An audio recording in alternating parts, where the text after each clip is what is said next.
All right, here we're rolling, and okay, imagine if ESPN, the cable channel for sports, had reproductive capacities.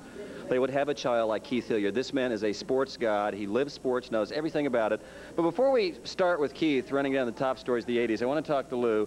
You've been setting up this elaborate thing so Keith can, like, touch your knee and stroke your inner thigh when the thing is almost over. Now, Keith's looking at me. He's a little worried. What, is this like a new lifestyle choice?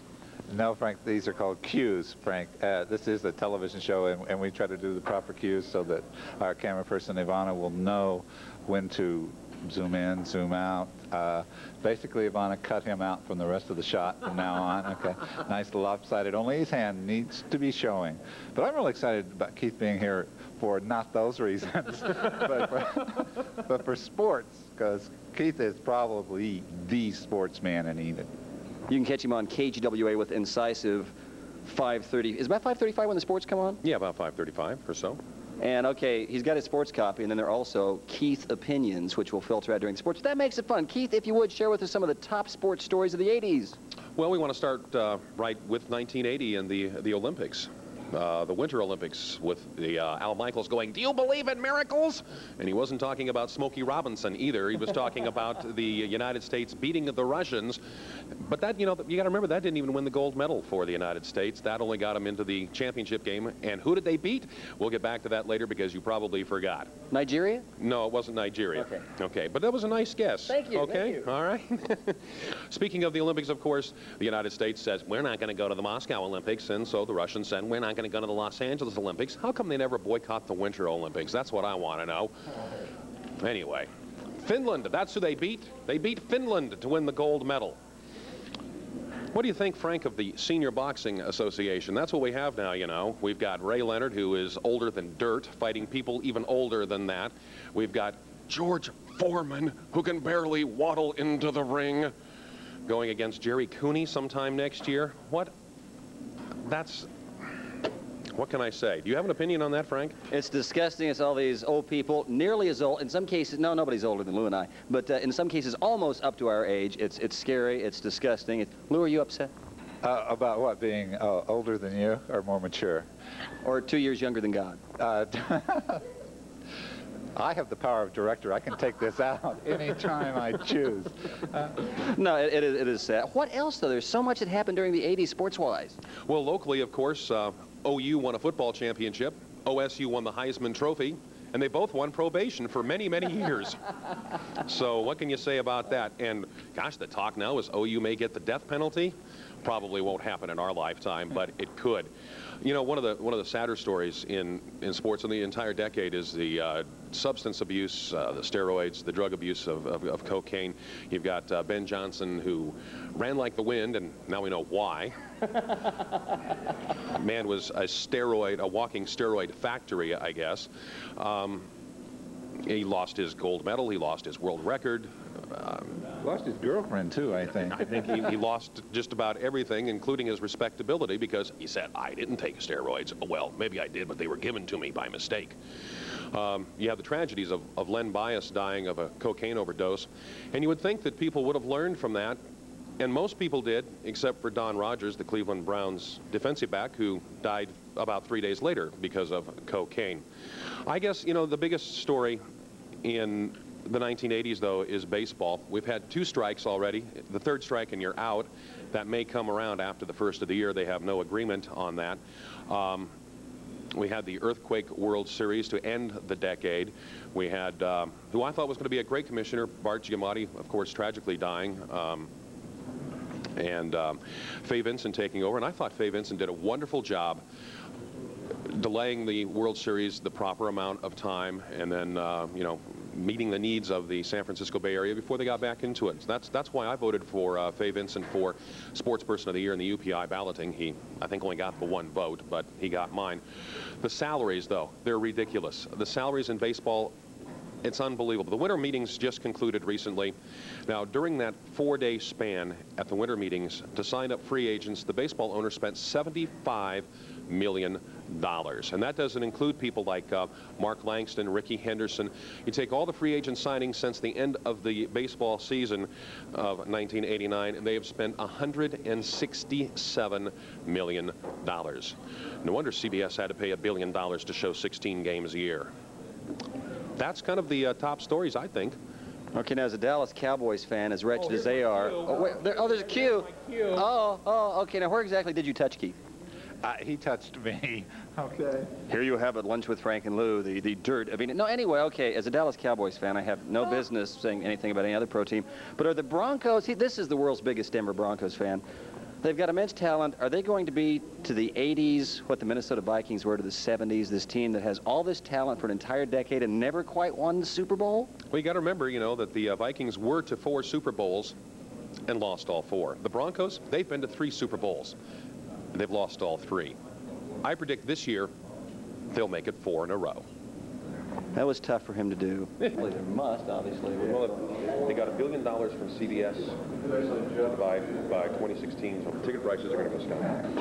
And we're here with the lovely Karen Krause. Okay, sometimes if you're driving out towards the east side of Enid, you'll catch this aroma. Just, it's the restaurant at the airport. It is so delicious. And here we have a couple of slim, lithe, lovely young things, Deward and Bud, who enjoy the food. Bud, you just polished off a good-looking, aromatically pleasing meal. What's the food like here day in, day out at the airport? Real good, just real fantastic.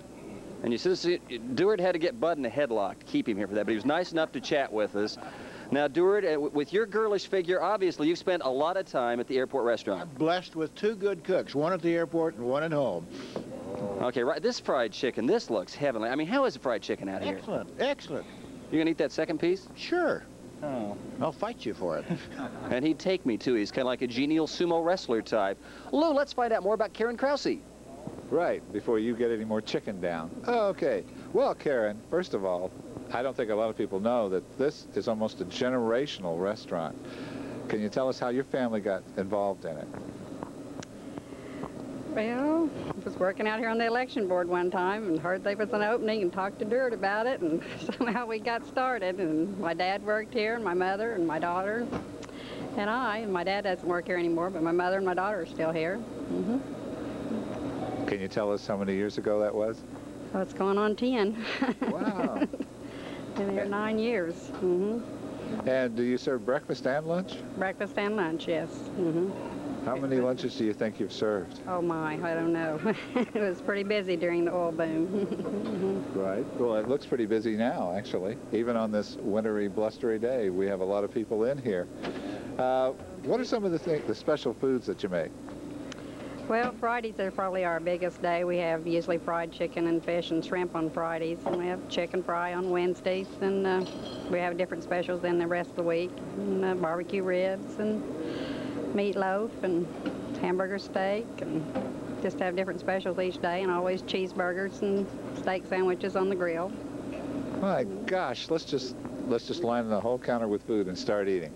Sounds good to me. We were going to try her mom right now is serving someone iced tea, so I don't know if we could sneak her in. But when she comes back this way, we're going to grab her. What I want to know is why Karen's making your mom do all the work. Well, that's the secret. She's my pie baker. Yeah, in fact, Deward was just saying your homemade pies are your specialty. What are the different types of pies you make, which are so delicious? We have apple dumplings every day, and coconut and chocolate, and pecan today, and she's my pie baker. Yes, we've got her. We've got her trapped. If I don't let her out, okay. Okay, Mom, you're trapped. You have to turn around and face the camera. She's not going to do it. She's going to hit me with coffee grounds instead. I'll make that, and you guys do it. Yes, Mom's doing good, hard work here. Work? Work? Scary. Oh, what are we doing here then? Scary. Work. Oh. I'm learning how to make coffee, and we're filling. And she's doing quite well at this. We're rattling her, though. She didn't put the coffee into the coffee mix. Nice cups of water. See, if I stand right here, she won't be able to get by me. Oh, she's going to throw a cup of coffee at me. All you have to do is look at the camera, because we want people to see your lovely face. I don't want to be on there, though. I don't either, but we're both here and we're trapped. Just say hi to everyone that you love and like out there. Well, hi to everyone. Okay. See, that wouldn't hurt. Oh, I guess not. Nothing hurts on our show. Okay. Except us. Okay. Okay. We're all right, after that wholesome moment, we want to win the Video Fest award next year, okay? We were wholesome for about 15 seconds. Can we win now? Oh, fat chance, Frank. Fat chance. Okay. Well, thank you, Karen. Karen's daughter, is your daughter here yet? I haven't know she hasn't made it. Okay, we promised to insert her daughter, pictures of her daughter working hard out here in the table area. Okay, or we'll put a wig on Deward and he will star as a daughter, one of the two. But until then, we're going to chow down because this is one of the few lunches with Frank and Lou that A, is at lunch, and B, we're going to eat. Thank you. Now, how are you going to explain this? I got a thing. You got a thing? Of course, we have all kinds of things. All right, you're looking at 3 sets of legs, and you're wondering, why are we being forced to look at this? It's because I have a theory that Corey Niebank of the Enid Morning News and Eagle, or did they kill that?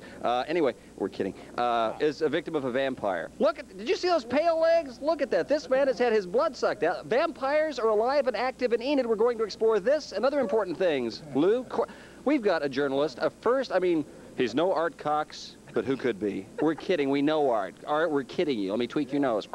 But Corey's with us. True. He said it. He said it. Corey's with us, and he's from the Enid Daily. Did we tell the name of the paper, or do we even care? Did. We Yeah, did. paper. Yeah. Oh, it's a great paper. It's a wonderful paper. They hired me. Yeah. Yeah. It's op-ed page. Can't quite sync up with the Shopper's Edge, but hey, minor point. Okay. Well, Corey's here to do a great little thing. I mean, this could be the most serious segment we have. It could be. Nah, it could be, but it's not going to be. Serious subjects, but I've got somewhat of a sense of humor, I think. Okay. And you guys are here to prop me up if that's not the case. That's true. Yeah, if he's not funny, we will be. Yeah. Our premise was... Allegedly. We're talking to a journalist here, so let's use the appropriate words. We will be funny, allegedly. Yes. Or post-haste or something. Recently, within our lifetime, maybe. Oh, what is this, synonym time? Okay. Journalist. He is. Yes. Thank God he's out of the business. Yes, thank you. Yeah. Clear the way for those of us who know what we're doing, or would like to think so, anyway. Okay. Enough directorial abuse. What we did was we called Corey on the phone and we said, Corey, you've got to come up with items that happened in the 80s that we could live without. And he took that assignment like a trooper and just said, they hung up on me first time. And then we called him back and said, there's big money in this. So here he is. Well, you doubled my fee. I really appreciate that. You know, that was good of you. So, Yes. yes, you want the produce. Produce. Produce. The subjects I chose are AIDS, Trump and Donald Trump and Trump the Game, celebrity diets or exercise programs, and the war on drugs. And also, I've got an upbeat thing that just this year. I mean, it may be the subject of the 90s, but well, things we can do without AIDS. You know, what started as a sniggering joke, a gay or Haitian disease in the early 80s, is a serious problem for all of us. And it's too bad it took a killer disease to teach people responsible social and sexual behavior. But we can do without AIDS in the 90s, but to do without it, we have to do something about it. I like that. You like that? That was responsible. He could write slogans for Bush. Okay. Or Jesse Jackson. Okay, we did the wholesome moment earlier in the show. Now we've done something socially responsible. You want the Video Fest award next year. That's what you guys are after. I know it. You guys are just, you're sucking your thumbs and you're trying to come back this year and go for it next year. Okay. Donald Trump? Donald Trump, You ready? our favorite person. Well, he's mine too. You know, there's nothing wrong with ambition and hard work and the wealth that can result from them. But Trump the man is an example of vulgar and unbridled greed with no discernible social conscience. The old robber barons like Carnegie and Rockefeller, I mean, at least they built libraries or created generously funded foundations. Yeah. What does he build? What does he build? Well, he created a game that while his personal profits go to charity, it encourages people to emulate him. I mean, what good is that? Just how much more stuff does Donald Trump need to buy? Yeah.